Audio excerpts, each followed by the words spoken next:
to talk about Buffalo's grain silos. But first, a little bit about us. I'm an architect, born and raised in Buffalo. I moved to New York and where I met Maya, and has a background in architecture, landscape, and art. Together we are the design from Soda Pack. Our design philosophy is to seek out the extraordinary in every day and create inclusive spaces for everyone. So we decided to move back to Buffalo to start our own design practice and teach architecture at UB. While the city of Buffalo is known for many things, the city of good neighbors, the Queen City, Nickel City, the Bills, of course, one of the things that was most magical was the fact that even as far away as UB's South Campus, sometimes it smells like Cheerios. And as you may know, General Mills is a factory that makes Cheerios and Lucky Charms cereal there. Despite being machines of industry, Buffalo's grain silos and elevators have long enchanted modern architects and historians, such as Le Corbusier and Henri Urbano, who refer to them as a concrete and flat house. As such example is the GFL elevator, which sits along the Buffalo River Bridge here. For the first 3 decades of the 20th century, Buffalo was the leader of the wheat market. In its heyday, our elevators and grain mills made about 300 billion bushels, in other words, 1,200 billion pecks or 1,200 billion of meat. However, many of these mills have since become derelict, in some instances completely demolished, such as the Great Northern. In the case of the GLF elevator, which once stored hog and cattle feed, parts of the silos were demolished in 2011. As most of the grain trade moved elsewhere, many other silos are also at potential risk of being torn down due to disuse. Luckily, in the case of the GLF elevator, this historic place of industry was reimagined and reused. In 2014, it was transformed into what is known as the Buffalo River Works, a brewery and space for sports, leisure, entertainment, and as its owner once said, it's the largest six-pack standing 100 feet high. In 2022, it also became the site of the Arts Festival Playground, for which we won a competition to design and build an arts installation there. So, as we were brainstorming for our installation, we knew we wanted to address Buffalo's rich architectural history. We reflected on how these grain silos were one of the few examples of legacies lost, such as Frank Lloyd Wright's Arc and Building, but also on our restored and rehabbed icons, like the Hotel Lafayette, Assembly House 150, and North Park Theater. We thought, what better way to raise awareness and make Buffalo's architectural legacy more accessible than to create icons in the form of colorful, jumbo, life-size marshmallows. Here you can see we made some of them as the Central Terminal, the GLF elevators we talked about, the Richardson Complex, the Darwin D. Martin House, the Guarantee Building, and of course, we had to include Buffalo. And so came about our design of our interactive installation, Buffalo O's, which invites everyone to enjoy a beach party in a life-size cereal bowl filled with marshmallow foam pillows inspired by Buffalo's icons. And of course, it's part of the balance part.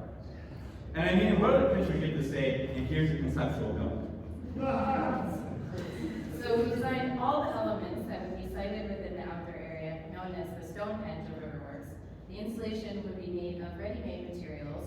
So the marshmallows here, for instance, were made of painted pink insulation foam, the oats of glow-up inner tubes, and the milk would be a pile of white play sand that adults and kids could enjoy. So here's some renderings that we developed to see how it would look within the former GLF elevator, and to show how it would be used. For good measure, we also included a giant cereal box, which, like a real one, would have nutritional information and fun facts about each of the marshmallow icons, so people could come and play, but also lounge and learn. So yeah, here you can see how it kind of went. Remarkably, actually, in this case, the renderings actually looked almost like a real thing, and there was a happy coincidence in that during the opening night, the lights from the Ferris wheel that was just in the background there created a colorful backdrop, and the air even smelled like Cheerios. So all in all, it was this like super fun, site-specific, interactive, and multi-sensory experience. To provide you with a little bit of a sneak peek into our process, we 3D modeled and CNC built out the foam at UB's Fab Lab.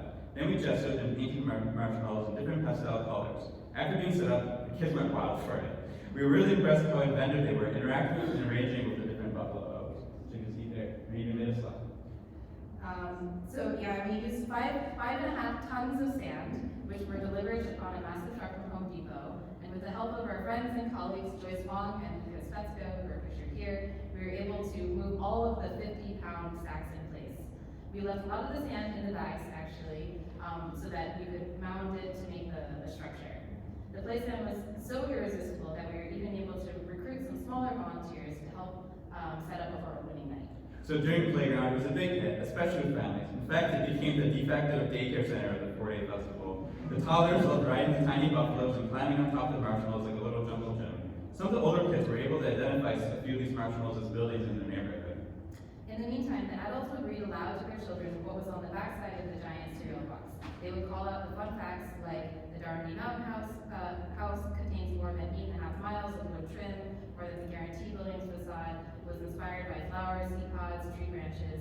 In addition, they laugh at the ingredient details, which included things like fairy dust and magic. After each batch of kids were done playing, we reset the installation as best we could to its original state. We especially enjoyed how the kids created their own new Buffalo skylines and reimagined the marshmallows as fun and inventive forms of spaces.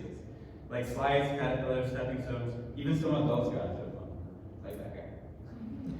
Like the GLF grain silos, these icons are Buffalo's lucky charms.